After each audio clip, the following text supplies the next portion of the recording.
Welcome back to the Everything is Black and White podcast. I'm Andrew Musgrove, joined by John Gibson, and it's time for the match preview ahead of the first leg of the Carabao Cup semi-final as Newcastle welcome Manchester City to St James's Park. I say welcome, I'm not welcoming them. I'm fearing them in many ways, given that they just won their FA Cup tie by the little scoreline of 10-1. But hey, there we go. Perfect preparation for them. We, of course, Newcastle United beat Bournemouth after penalties, 7-6 in the FA Cup third round. So we're going to be very tired heading into that game against Manchester City. And that's, John, probably where I'm going to start. How tired do you think the players will be ahead of Tuesday? Well, I'm tired, so goodness knows what they're feeling like. It was, I don't know how much this old heart can take, having had Leeds and then Bournemouth. I mean, it's as ludicrous as it can possibly get. And we seem to, I mean, we are drama queens. We seem to want to make it tough for ourselves. It took a penalty in normal time for it to even get to extra time. And then we won it 2 minutes from the end of extra time and give them another go. Yes, it was nerve-wracking. The only good thing that come out of it is both against Leeds and against Bournemouth, we come on the right side of the result. But of course, we're going to be absolutely exhausted physically and mentally.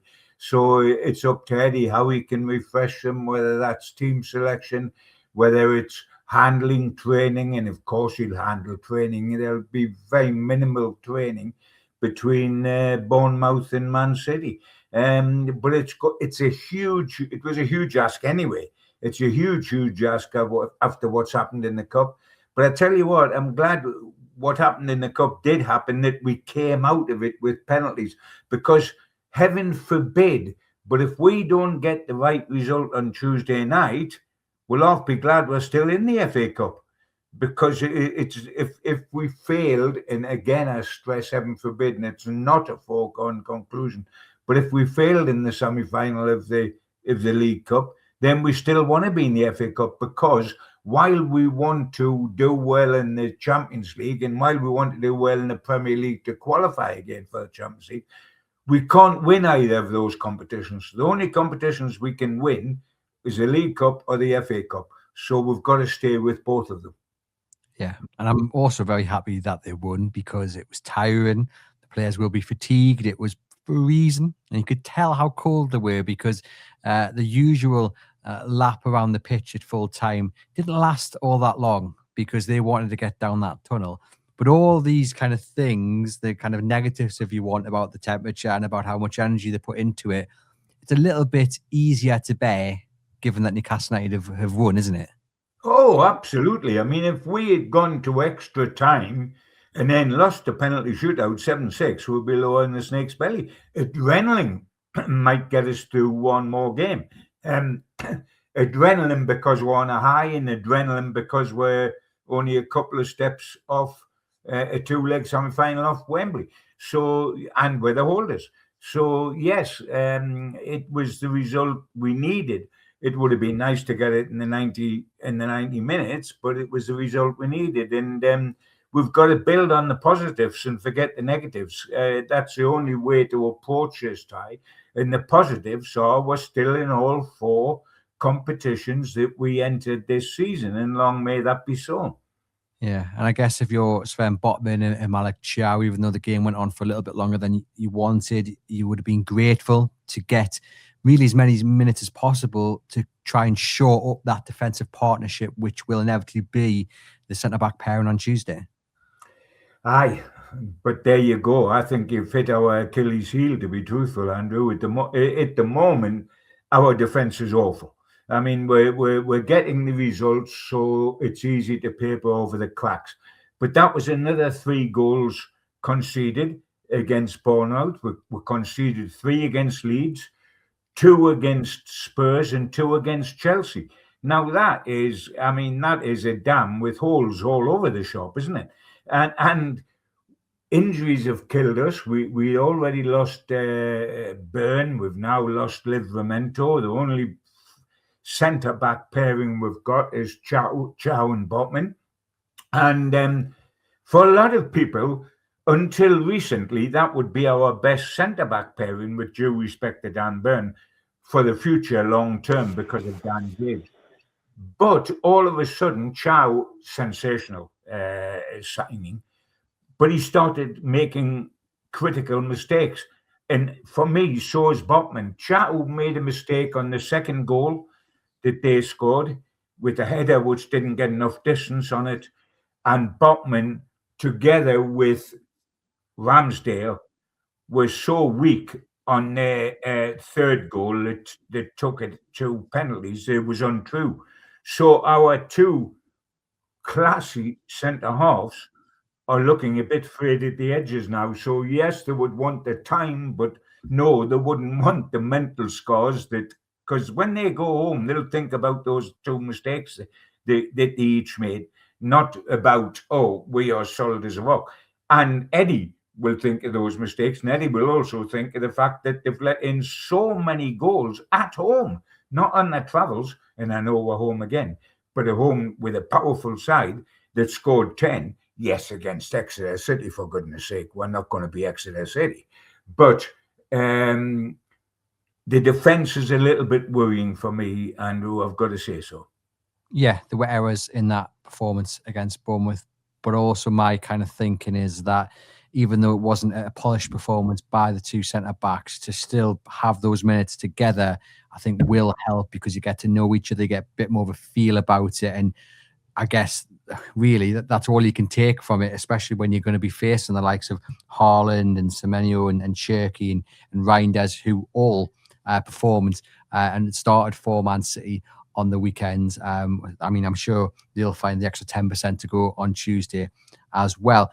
Just looking at the rest of the defence there, John, because of course Tino Livramento, who has been such a star, won't feature on Tuesday because he is injured, which probably means Lewis Miley will be at right back alongside Botman, Chow, and then Lewis Hall.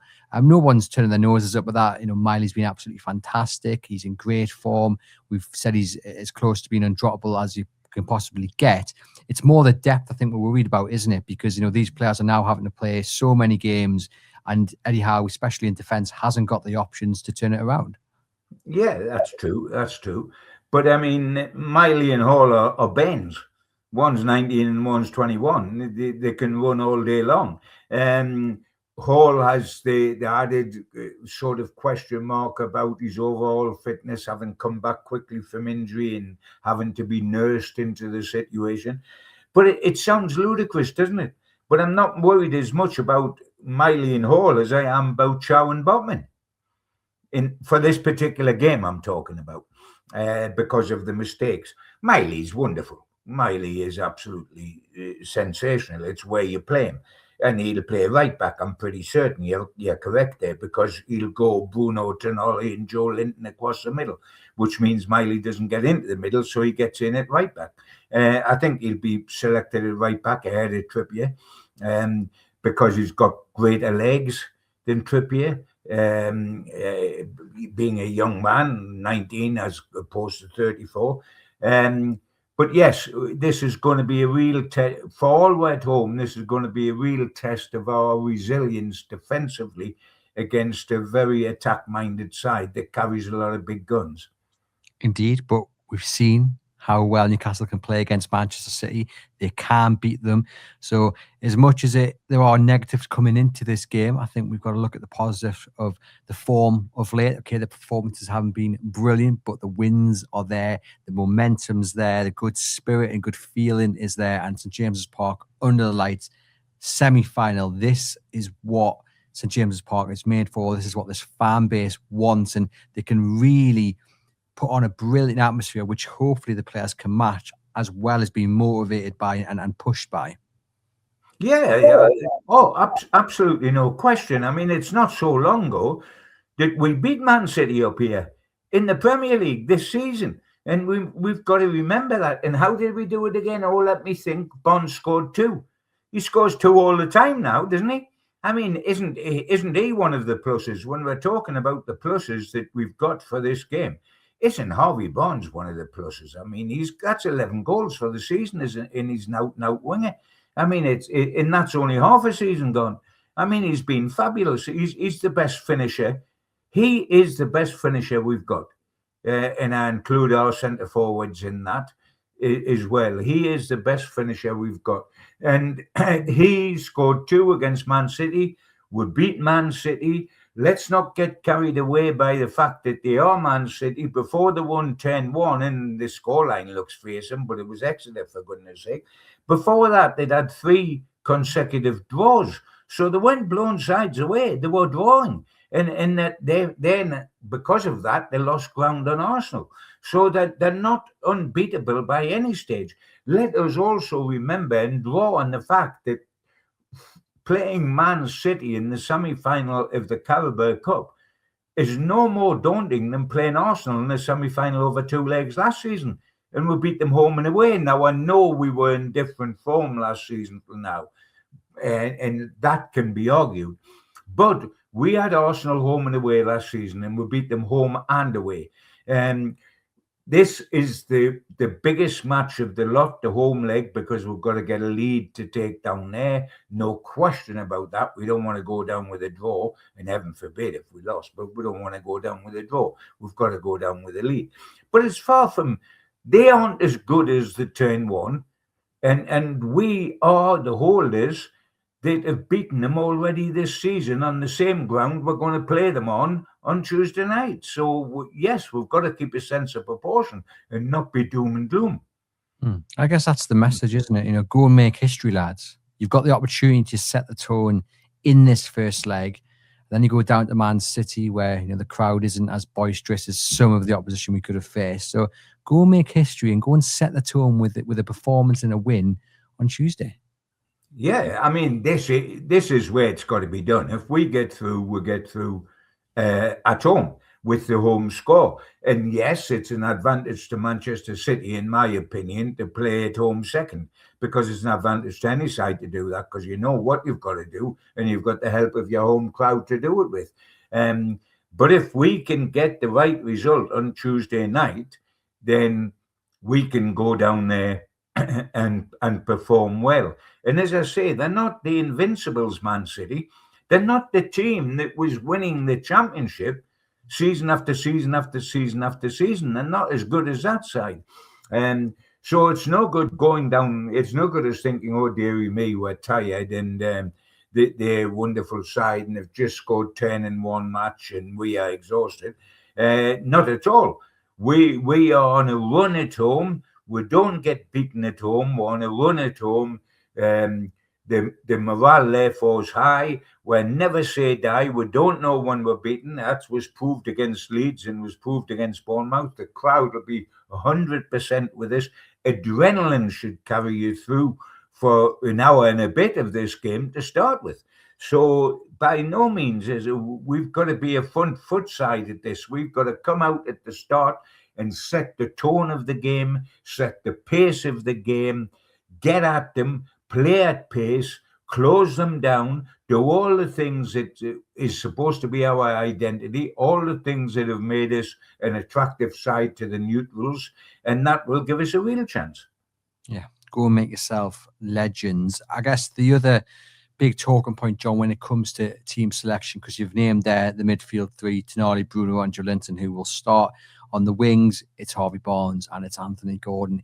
It's just up top where the other big call is. And for me, it actually isn't that big of a call. You start your own Wissa because I think you need that player who's going to be as far up the pitch as possible, who can press, and then who can also stretch the defence as well. And unfortunately, I don't think Voldemort does that. I think Wissa could prove the difference on Tuesday because, you know, he's going to be in the box, hopefully getting the crosses from Barnes or Gordon, whoever it is. But I just think he carries more of a threat than Voldemort. Yeah, I mean, I think we'll play Barnes and Gordon because this is a much win. Murphy is fresh because he was deliberately kept out of the Bournemouth game because of a little hamstring situation, and let's keep him fresh for this game. And we'll probably see him at some time, but I think we'll start with Barnes and Gordon. And centre forward, I would definitely play Wissa simply because he plays the way we play. He will stretch them. He will go into the penalty area. He'll run behind their defenders. That's not Voldemort's game. Wissa's not what he should be yet. He is not as fit as he should be. And he's not scoring goals on pace. I mean, he's missed the last couple of games. I mean, he missed one in 6 minutes against Bournemouth when he was set up by Voldemort. It was a great save, but I tell you what, he should have put it somewhere where the keeper, it was impossible to make a save because he had he was unmarked with the whole goal to shoot at. I've been slightly, I think he's hit the brick wall after first coming in, the physical brick wall he was going to hit. We've got to remember he hasn't played at club level since the end of last season before he made his debut for us because he got injured with the Congo and he hadn't had a pre-season when he was in dispute with his club to force the transfer through. So he plays our way, and therefore I would start with him without a shadow of doubt because he'll get beyond them, etc., etc. I've got to say, in defence of Voldemort, when we played against Bournemouth, and unexpectedly we got the two of them starting together, which Eddie said he wouldn't do in the foreseeable future, and then did it in the next match, bless him. When we did see it, I thought the display of Voldemort when he played as a 10 was terrific.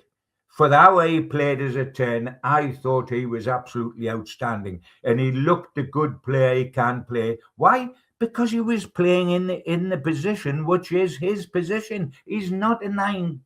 Bless him, he's not a 9. And it was so nice to see him play well and to be able to say that. He looked enthusiastic. He looked to have that extra gear. He looked to have the quicker of the mind and the body, and he linked play. I mean, the way he set up Wissa in 6 minutes, and then the ball he struck with the outside of his foot for Harvey Barnes to open the score and was sensational. He played well as a 10. And a lot of people now seen it said, I mean, critics like ourselves, not fans, have seen it said it didn't work. Voldemort, as if that's why it didn't happen before, and let's not do the experiment again. I'm sorry, it did work from Voldemort's point of view. The reason it didn't work was unbelievably was Wissa, because Wissa didn't play well. He didn't get. He did his running. He did what he does well, but he didn't play well. He didn't finish ruthlessly. I mean, the reason it didn't work was more on Wissa's. And by the way, what I'm saying about Wissa is totally understandable, because the miles he's got on the clock are virtually nil. So it's totally understandable. But just to write the pair off as if it was Voldemort's fault that it didn't work is terribly harsh on Voldemort. But I wouldn't play him centre forward on his own on Tuesday night. I absolutely agree, because he's not a centre forward. He's a 10. So the problem still is there for Eddie, because Eddie indicated afterwards that, don't expect to see the experiment too often yet. Well, then he's got a problem with Voldemort, because when he went back to playing as an orthodox centre forward, he looked what he looked the last time when he played there regularly. He is not that, but he has given me a lift. I've been wanting to see him as a 10. I banged on about him being a 10 long before everybody else did, because I'd talked to people in Germany when he signed before we actually saw him. And when I saw him as a 10, I thought he did well. He personally did well. Wissa didn't do so well, but Wissa's got to play because he fits into the way we play. And if you're not going to play them together, and of course he isn't going to play them together in this game, then Wissa's the one that has to start, in my opinion. Yeah, and especially after Voldemort played the 120 minutes and the penalty shootout, of course, missing his spot kick. But I think it will be Wissa to start on Tuesday. Just a reminder, ladies and gents, this episode is sponsored by fpro.com. You can get your hands on the training mat, which has got the drills built by UEFA coaches via their app. We've got up to 60% off by heading to fpro.com/EIBW20. And we've also got a discount offer on NordVPN. You can sign up and protect your digital devices. One subscription, 10 devices, no risk, with a 30-day money-back guarantee. It's perfect to keep yourself safe while browsing on public Wi-Fi. So you'll find those links in the podcast description box. Thanks to both of those companies for supporting the podcast. John, I want to ask you about Antoine Semenyo, obviously signed by Man City from Bournemouth. He's already played in the EFL Cup for Bournemouth, and we were hoping that he'd be cup tied because he is an absolutely fantastic player. But it turns out there's a rule that means he can play in the semi-final on Tuesday. It is the EFL rule 6.4. A player is permitted to play for up to 2 clubs in the competition in a season. I find that absolutely scandalous, to be quite honest. Well, I mean, it's only happened for this season. It wasn't like that. It wasn't like that when we won the cup last year, etc., etc. It sneaked under the door, under the radar completely for this season. And why? What brought that about? I mean, did they just want to be trendsetters? And oh, right, well, it's been like this for years in the FA Cup and one thing and another. So we are going to be trendsetters. You can play for 2 clubs now. Why that change all of a sudden? Yes, it's bad news for us because he's an absolute quality player. And I just don't understand why it's happened. And it's gone under the radar because naturally it wasn't trumpeted greatly at the beginning of the season. It just was slid in there as a new rule. And yeah, it's a problem. By the way, I would also like to say, Andrew, if I may, because we finished with the selection of the Newcastle team and we're back 4, midfield 3, Wisa up front, etc., etc. We never mentioned the goalkeeper. I'd bring Pope back.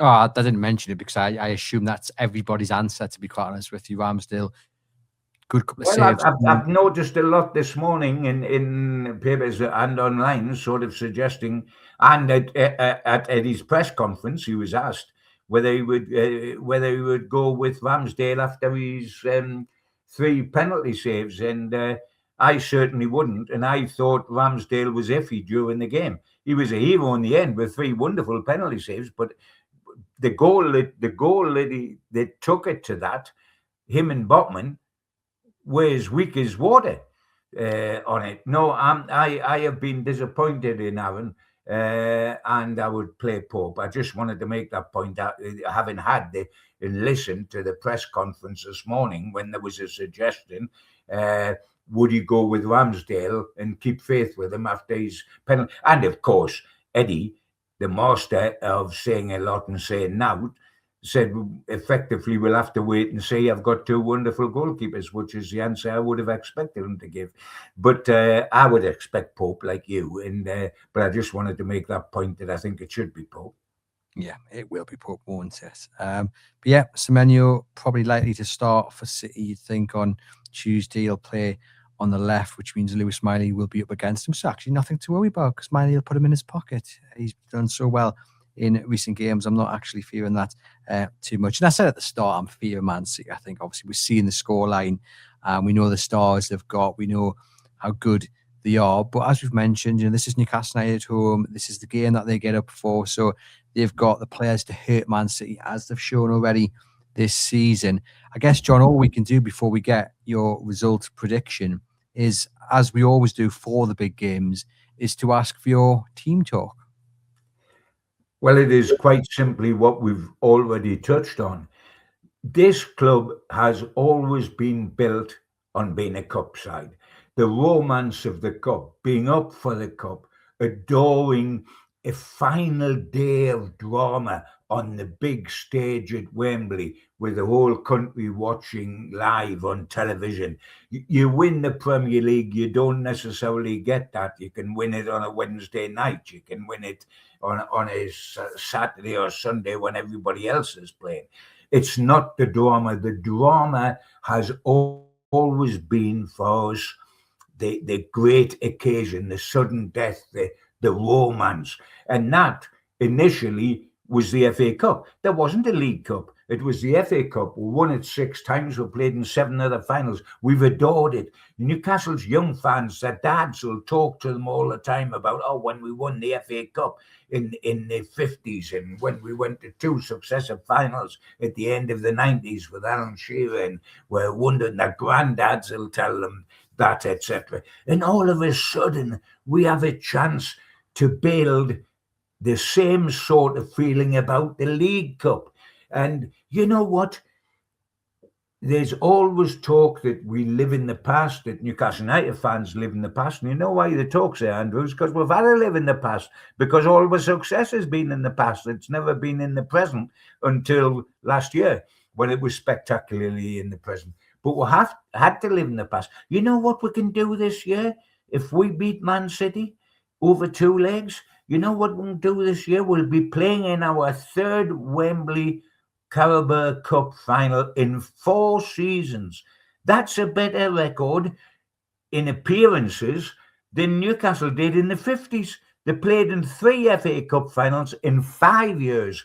They could play in 3 League Cup finals in 4 years, albeit in the 50s we won all 3 and we lost the first one this time. But we're building up the League Cup to be our new FA Cup. And by the way, let's go back. I'm just beating Bournemouth. Let's go back and do it in the FA Cup as well. But this, I would say, do you realise, I would say to the players, what Jackie Milburn means, what Bobby Mitchell means, what Bobby Cowell means. The 3 players that played in all 3 FA Cup sides at Wembley in the 50s, they're heroes. They're written into the stars. They're all dead and are still famous today and loved in Geordie hearts. You can be that in the League Cup. You win this, you go back to Wembley for the 3rd time in 4 years, and you're creating your own personal dynasty and will be adored. You will be adored for winning it last season, but all of a sudden, you're becoming the next Jackie Milburn side. That's what is lying in store for you. And if that can't get you up and get blue blood coursing through your veins, then it's very difficult to wonder what more. We need one more concerted push over 180 minutes against Man City, and we're back there again. Let's go and do it, because this season you have been accused, and correctly so, of being up and down and up and down and up and down. You've had an up and down season.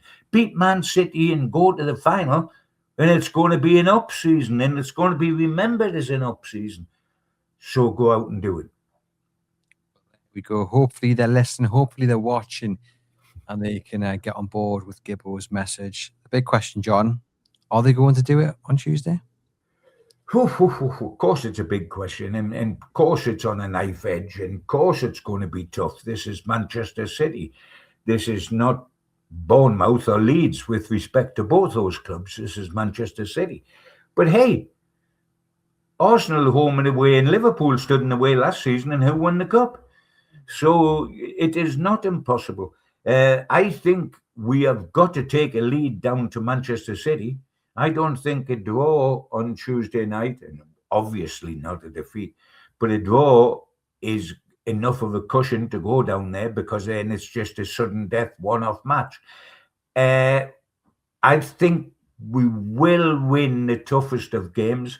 I think only by a 1-goal margin. Only by a 1-goal margin, and therefore it's a totally another ball game, which we'll be talking about in a couple of weeks' time, whether a 1-goal margin would be good enough for us to survive down at Man City in the second leg. That's for another day. That's well off. I could easily see City getting a draw here, but I'm a Geordie. And we're at the stage of life where we're within touch and distance of something big. Do you think my pot's half full or half empty? Let's just tell you, it's not half empty. So I'm taking us to exhaust us all again, to free our nerves all again, to make us sweat all over again for the 3rd successive match, but to just squeeze it on the night by a 1-goal margin. If it's 1-0 or 2-1, what's the difference? We swing by a 1-goal margin. I hope, and I believe we can.